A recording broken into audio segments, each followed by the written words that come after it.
With the issuance of the proclamation, paragraph 8 of the instrument of accession ceased to be of legal consequence. The proclamation reflects the full and final surrender of sovereignty by Jammu and Kashmir through its sovereign ruler to India, to her people who are sovereign. Third, neither the constitutional setup nor any other factors indicate that the state of Jammu and Kashmir retained an element of sovereignty. The constitution of Jammu and Kashmir was only to further define the relationship between the Union of India and the state of Jammu and Kashmir. The relationship was already defined by the instrument of accession, the proclamation by Yuvraj Karan Singh in November 1949, and more importantly, by the Constitution of India. Fourth, there is a clear absence in the Constitution of Jammu and Kashmir of a reference to sovereignty. In contrast, the Constitution of India emphasizes in its preamble that the people of India resolve to constitute themselves or to constitute India into a sovereign, socialist, secular, democratic republic. Fifth, that the state of Jammu and Kashmir became an integral part of the Union of India is evident from Articles 1 and 370 of the Indian Constitution. It is reiterated in Section 3 of the Constitution of Jammu and Kashmir, which is unamendable. Sixth, the preamble of the Constitution of Jammu and Kashmir, Sections 3, 5, and 147 of the State Constitution, coupled with Article 1 of the Constitution of India, read with the first schedule, as well as Article 370, indicate in no uncertain terms that a system of subordination, as understood by the definition of sovereignty, exists by which the state is subordinate to the Indian Constitution first and only then to its own Constitution. Seventh, all states in the country have legislative and executive power, albeit to differing degrees. The Constitution accommodates concerns specific to a particular state by providing for arrangements which are specific to that state. Articles 371A to 371J are examples of special arrangements for different states. This is a feature of asymmetric federalism, like Article 370, which became applicable to Jammu and Kashmir on the adoption of the Constitution. The state of Jammu and Kashmir does not have internal sovereignty which is distinguishable from the powers and privileges enjoyed by other states in the country.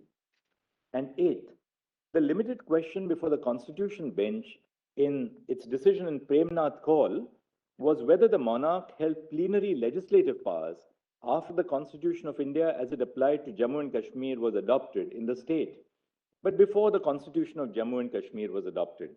A decision is an authority for the proposition which it decides. The question whether the state of Jammu and Kashmir retained sovereignty upon integration with the Dominion of India did not arise in that case. The next issue which we have addressed is the challenge to Constitutional Order 273, CO 273. To answer this issue, we had to decide on two issues. One, whether Article 370 is a temporary provision, and two, the effect of the dissolution of the Constituent Assembly of Jammu and Kashmir on the scope of powers under Clause 3 of Article 370. We have held that Article 370 is a temporary provision on a reading of the historical context in which it was included. Article 370 was introduced to serve two purposes. First, the transitional purpose to provide for an interim arrangement until the Constituent Assembly of the state was formed and could take a decision on the legislative competence of the Union on matters other than the ones stipulated in the instrument of accession and ratify the Constitution.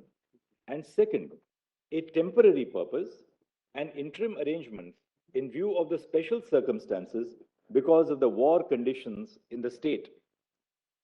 See, we have held that a textual reading of Article 370 also indicates that it is a temporary provision. For this purpose, we have referred to the placement of the provision in Part 21 of the Constitution, which deals with temporary and transitional provisions, the marginal note to the provision, which states temporary provisions in respect to the state of Jammu and Kashmir, and a reading of Articles 370 and 1, by which the state became an integral part of India upon the adoption of the Constitution. D.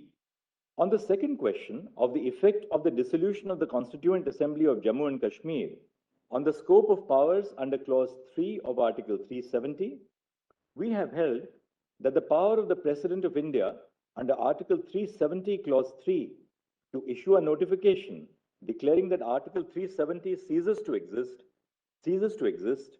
subsists even after the dissolution of the Constituent Assembly of Jammu and Kashmir for the following reasons. First, the proviso to Article 373, that is Clause 3, encapsulates the process by which the Indian states could ratify the Constitution of India.